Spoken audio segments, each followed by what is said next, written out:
the Only MMA Show, an MMA podcast available on YouTube and Spotify and hosted by MMA content creator Colton Only. Now we are recording. Everyone, this is Grant Dawson, a UFC fighter currently competing in the lightweight division, and he's on a roll right now. He's currently ranked 14, I believe, or something around that. And he's on a pretty big win streak. So I have a lot of questions that I want to ask you. Anything you want to say before I start asking you questions? Oh, man, I just wanted to say thanks for having me on, bro. I've been a fan of yours, so I appreciate being on the podcast. Thanks. I'm a fan of yours. I hope that you have a lot of success in your UFC career. I think you will because you're obviously a good athlete. You have to be to have the record that you have. Anyway, first question I have for you. When did you decide that you wanted to be an MMA fighter, and why did you decide that? Yeah, so something that's a little less known about me is I'm actually dyslexic. So reading and school is very difficult for me. And so growing up, I was really, really worried that I wasn't going to be able to make money. I wasn't going to be able to find something that I'm super passionate about. But I really enjoyed sports. I thought football was kind of where I wanted to go, but it turns out I'm really, really bad at football. And a buddy of mine invited me over to watch some UFC fights. It was Rampage Jackson versus Rashad Evans. So I get invited over to his house. I go to his house, and I just made it there for the main event.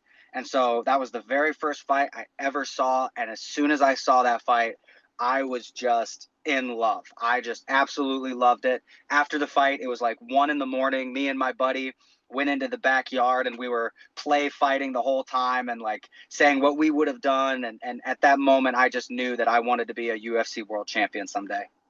Okay, and what age were you when you first saw that UFC fight? Yeah, so I was probably 15. Okay. Like 15, 16, right around that age. And I started training the next day. Obviously, there wasn't a lot of gyms around where I'm from. I'm from a pretty small town. And so I just started training in my backyard. And me and my buddies, we got together and we had a bunch of backyard fights, and we made a duct tape belt. So we would have tournaments, and the winner of the tournament would get a duct tape belt. It was a lot of fun. And eventually my buddies wanted to stop doing it because they were getting their butts kicked. And so I decided to go find a real gym to train at, and it's just been that ever since. Okay, and when you started training MMA, did you focus more on one martial art, or did you just start it and then start jiu-jitsu, Muay Thai, the whole package? Yeah, that's a great question. I wrestled in high school, and so I kept doing that when I wanted to do MMA. And the gym that I went to was considered an MMA gym, but it was very heavily focused on jiu-jitsu, not striking. I think they did Krav Maga as their striking, which we know now, not great for MMA. But back then, people were trying a bunch of different things and a bunch of different styles to see what worked. So that's how I started, but I've never been to a specific gym that doesn't focus on MMA. Okay, and before you turned 18, did you ever fight amateur or even after 18, or did you go right to pro? Yeah, so in my state, you had to be 18 to be able to fight. So I was doing the backyard fights until I turned 18. I was 22-0 in the backyard. And then as I turned 18, I had my first amateur fight. I was 8-0. 8-0? No, I'm sorry, 8-1. I was 8-1 as an amateur, and then I went pro after that. Okay, and when you decided that you wanted to go pro, was that after a win or just after some training? What made you decide you wanted to go pro? I decided I wanted to go pro the moment I saw Rampage Jackson Rashad Evans fight. That's when I knew it was my destiny. And I wouldn't say that pro was more my manager at the time's thing. I asked him, like, how many fights do you think I should have before I go pro? And he's like, maybe one, maybe two more. And so I trusted him. I went pro, and it's worked out for me. When you first got your opportunity to compete in the UFC or Dana White Contender Series, what was going through your mind? Yeah, it was like a dream come true, but at the same time, like, I was so convinced that it was going to happen. Like it was more of like a about time type of thing. And it wasn't like a cocky thing. It wasn't like I'm that great or anything like that. It was just years and years I told myself that I was going to be in the UFC one day, that it just didn't feel like it wasn't going to happen. Like I'm a big believer in God. I'm a big believer that He has a plan for us, and it just really felt like God's plan for me was to compete in the UFC. Okay, so not really out of arrogance, but because you were confident in yourself, you felt that that was your path, and that's why you saw that was a big opportunity, but you weren't really surprised, correct? Yeah, exactly. Yeah, you nailed it. All right, and was the mindset different? Because obviously, Dana White Contender Series, UFC, not really the same thing, but a lot of people consider them to be. Was the mindset going into your UFC debut versus Dana White Contender Series different or no? Yeah, I would say it was a little bit different. I was not super nervous for my Contender Series fight, which was very strange because, I'm normally a guy that gets pretty nervous before fights. For some reason, that one, I wasn't super nervous for that one, so I felt good about that. But then the UFC, I was nervous for the UFC one. I was fighting a guy that in Julian Erosa, crafty veteran, super strong, super strong. What am I? Not a great chin, but a super strong mentality. Sorry, that's what I was looking for. Really strong mentality. Like, he wasn't scared of me. He wasn't worried about me. He truly believed he was going to beat me.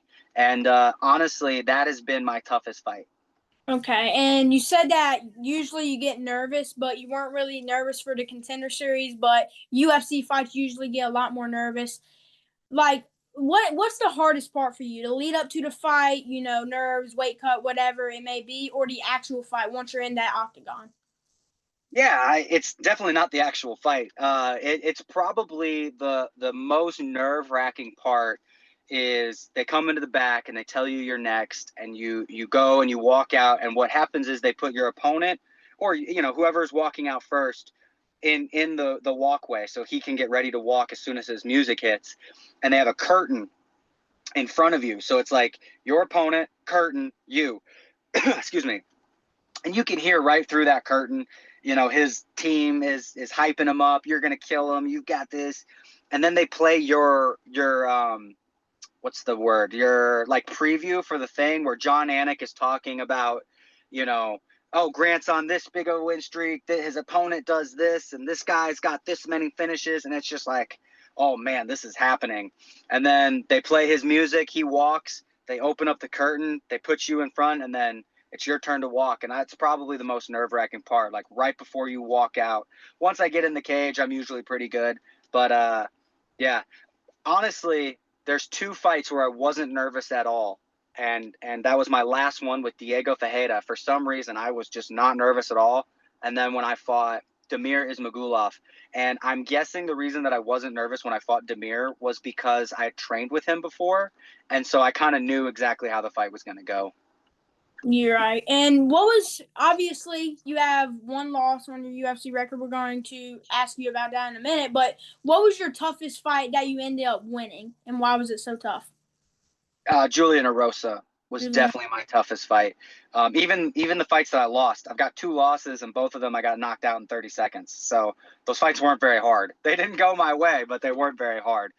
Julian Erosa, that dude fought me from bell to bell. He refused to take bottom position. He rung my bell a couple of times, hit me with a couple of spinning stuff, and he was definitely my toughest fight to this day. Okay. And when you did lose, particularly your loss to Bobby Green, which I believe is your only UFC loss, correct? Correct. Right. Obviously, you got a lot of criticism for that because, it was so quick. How did you handle that, and how did you recover? Yeah, I mean, here's the thing. You don't have a choice but to handle it, right? Like, there's nothing I can do to start it over. I will. You're 100% right. People give me a lot of criticism for that. I'll be online and I'll post something like, "It's a great Sunday. I hope everybody gets home safe." And some dude will comment on there, "You suck. You lost to Bobby Green." So they definitely won't let me forget about it. That's for sure. But that's the sport we deal with. If it wasn't for the fans, I wouldn't be able to do the thing that I love for money. So, it's a part of it, and I'm okay with it. Yeah, and not really just sport, but in general. I mean, the world is critical, honestly. Well, I think the world is negative. Is that the problem? Is so many people always want to focus on the negative part. And you know what the crazy thing is? I'm sure you get some haters too. I'm sure you get guys that say stuff to you. If you 95% of those guys, if you click on their profile, it's a fake profile or it's a private profile. So they're going to judge you and they're going to judge me, but they don't even have the balls to judge us on their actual profile, because then we would have something to be able to judge them on. And it's absolutely insane.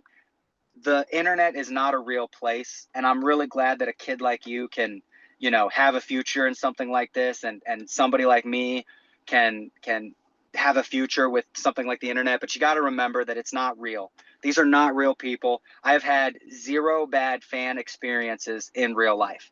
Everybody I've met in real life has been the nicest, most complimentary people. So I know that it's just these people aren't saying what they mean. It's not real, Yeah. Yeah, and a lot of people will say something on the internet that they won't say to your face, especially a UFC fighter like yourself. Well, it's not even that they won't say it to my face. They'll be nice to me. Like, everybody that I've seen that has talked to me in real life has been so kind, so nice, asked for a picture. Dude, you're one of the best in the world. You're going to be a champion someday. And I know some of them are talking bad about me online. Somebody is. And it's okay. Like, it's you got to give some grace, and you got to remember that we've all had our bad days, and it does seem like an endless pool of negativity, but it's not real. Yeah, absolutely. And another question: how would you describe your style if you had to put it into words? Dominant, I would say. I'm not in the, and I say this openly, I'm not in this sport to have fight of the nights. I'm in this sport to be the most dominant fighter. Khabib had 0 fight of the nights. Everybody thinks he's the most dominant champion we ever had. GSP, he's you're a little young for his era, but he did not have exciting fights. He did not have, barn burners, but everybody remembers him as the greatest. So winning is the number one thing that I'm looking to do, and I am willing to die to win. But if I can win without dying, that's the way I'm going to do it. Yeah, definitely. That's a smart approach. I mean, people that are looking for fight tonight, obviously, that's honestly the main way that you stay in the UFC. But at the same time, if you're just winning and winning and winning, like GSP or Mighty Mouse, who I think of them as exciting, but not really to the casuals. You have to appreciate grappling, really. And I appreciate grappling. It's part of sport. If you don't like grappling, go watch kickboxing. That's what everyone always says. But really, the main way to stay in UFC is to be exciting. I will say, to your point, is if grappling is so boring, why does every single Muay Thai promotion fail? Right? Why does every kickboxing promotion fail? It's because grappling is not boring. Fighting is, there are boring fights, but fighting is not boring. And I think that people need to remember that, and I don't even think they think it's that boring. I think that they just want something to complain about, like we said before, being super negative. Yeah. Yeah, a ton of people. And one of your last fights, don't quite remember which one it was, but there was a ton of criticism. And like, if I were in your position, I would do the exact same thing. You were dominating the guy. Why stand up and risk it all? Yeah, to be exciting when you're winning and you're working towards your dream. Yeah, that's when I'm assuming that's when I fought Joe Selecki, and I agree. It was a boring fight. Even in my own head, I was like, man, not a lot's happening. But I had just come off of a loss to Bobby Green, and people don't realize that, 2 losses and you could be cut. I don't think they would have cut me, but you never know. And 3 losses, you're definitely cut. So it's like, I gotta get this win. I don't care how boring it is. I get paid the same. And then my fight after that was really exciting. A lot of people said they loved it. And then my fight after that was Fajeda, and I thought it was fun. I thought it was a good fight. Less booze, but still a few. It's all right. Yeah. Who do you want to fight next? What's next for Grant Dawson? Yeah, I think I'm going to be fighting in December. I'd like to fight Michael Chandler, but I don't think that's going to happen. So I don't really know. I'm not sure. I'm not sure who's next. I'm not sure what's going to happen, but I'm gonna trust God's plan, and that's enough for me. Yeah. I like that fight, but at the end of the day, you get who you get. And are you willing to say yes to anybody, or do you at least want someone in the rankings? No, I'm willing to say yes to anybody other than Gamra and Moicano. Those are two very close friends of mine. I've trained with them every single day for the last 3 years. I'm not fighting those guys. Other than that, the answer is yes. All right, and last question I have for you. What advice would you give to someone starting MMA? The advice that I would give to somebody starting MMA is they say that talent, or what is it? Hard work beats talent when talent doesn't work hard, and that's not true.